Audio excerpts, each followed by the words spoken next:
Mr. President, Your Excellency, sir, distinguished colleagues, my name is Senator Malam Ali Wakili MNI. Let me first commend the high sense of responsibility and quality of leadership as exhibited by the distinguished Senate President, most especially through his solemn speech he read this morning and through his actions that he took prior to the resumption, and through his countenance that I saw yesterday on NTA at the State House. I thank you. I don't think I have regret in following you to become the leader of this Senate. Secondly, sir, I need to send my condolences to the President and Commander-in-Chief of the Armed Forces, Muhammadu Buhari, and all the governors, most especially of Benue, Taraba, Adamawa, Zamfara, Kaduna, Nasarawa, Cross River, and rivers, where some of these horrendous killings have taken place, most especially in December. May God comfort the families of those that have lost their precious one. Thirdly, I need to commend the members of the committee for the timely and good report they rendered. I expect not less than, most especially with Dr. Ahmed Lawal as the head of the committee. Let me be frank, he has been one of those that moved me to try to come to the Senate. He and a member of our executive, Dr. Sani Abdu, whenever I see them speak in the parliament. Thank you, sir. Sir, people have spoken, and I want us to draw another perspective. This morning, Senator Omako, in another session, spoke about the issue of the fact that if we are looking for the remote causes and the immediate causes, where did we place this law by Benue State government? If you look at since the enactment of this law through pronouncement and other things, where our people are being warned that they must comply or leave, who are with their own Nigerians, those of them that are the real Fulanis, not the fake ones that are now killing people. I have said it here when there was attack in Enugu North and Enugu South, that the average Fulani man doesn't carry an AK-47. It's good Senator Akume have said they have been living in peace with those kind of Fulanis, and they may not be the ones that we are talking about. Let me restate what I said, sir. The average Fulani man carries a hat, we call it malfa, a kabido, a raincoat, a jello, which is a pot for his water, a simple knife for him to go on the tree to cut leaves for his animals. Are there those ones that are carrying AK-47? I have said it, no. There is a perspective. Every careful observer of what is happening in Benue, as confirmed by Senator Gemade, there was a time that some boys under one Ghana that have been terrorizing the citizens, a militia, submitted themselves and they were given amnesty. Not more than 5 weeks thereafter, the same government of Benue State that gave them the amnesty declared Ghana wanted because they said he's a dangerous terrorist to his neighbors, to his community, and to the state. And up till today, nobody knows where this Ghana is. Why don't you look to that perspective where Ghana is? Maybe he can be part of those that are terrorizing the people.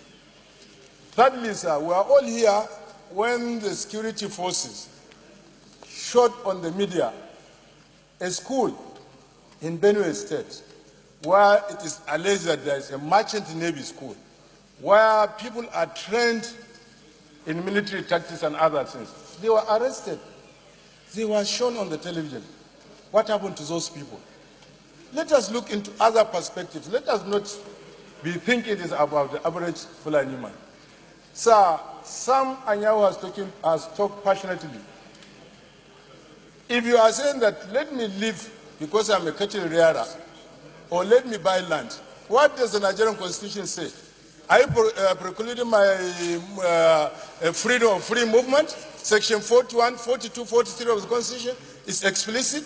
As long as I don't constitute nuisance to the society, and if I constitute nuisance to the society, there are laws and parameters of law in place that I can be content, and you are telling me that I should go.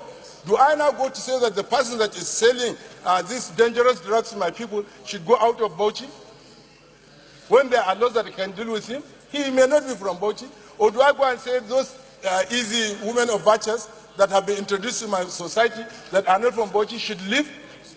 Now that we should think of how to contain them. Not to say that they should leave and that we should not give them a space, sir. Your Excellency, sir, I disagree. Issue of state police and other things. You see why we are diverting. And one thing I tend to forget is that, sir, we have raised issues. The government and people of Benue State have spoken about Miyetti Allah. When the committee went to Benue, nobody made effort to look at the leadership of the Miyetti Allah or Kautal Hore Association so that you can have dialogue with them, so that you can listen to their own perspective. They have not been contacted. Their own perspective has not been reflected here. So I think if the committee has not finally wound it up, let us look into that thing. And this brings me to another one thing, sir. I call on President Muhammadu Buhari. He should throw away his placo to ensure that he has a dialogue. He has to listen to the leadership of the Fulani Miyetti Allah and other Fulani intelligences so that he can listen to their own perspective. Let him not listen to only people that are the accusers and they are the ones that have sentenced people to perdition. We need to give everybody a fair sense of hearing. We have talked about justice, copiously here by Senator Dino Malai. Let me say, Rawlings, the former president of Ghana, says that before justice, there must be truth.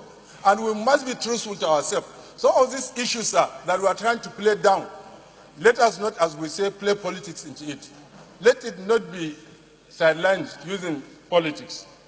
I disagree on the issue of state of emergency. Within the 35 states of the Federation, there are already pockets and colonies of armed forces all around. So issue of enforcement is different thing. Sir, the Inspector General of Police have complained, not more than 3 weeks here, within the President of the Senate, that they are underfunded. We need to fund the police. We need to ensure that more people are recruited to the police, rather than resorting to creating all manner of security forces. It will not help us. Let us look into funding of the police. Let us ensure that more and more people are recruited so that we can meet the standard of a policeman to the citizen. Finally, sir,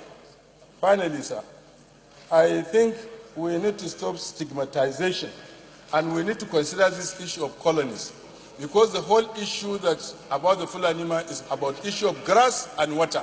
If we have these colonies, as suggested, we will teach them how to grow grass so that every 3 months they can grow grass, they can cut it, new ones can come out, then we can give them a better living. We provide schools and other social services, I said, when we are screening the minister of FCT. Thank you for the opportunity, sir. Senator Misau.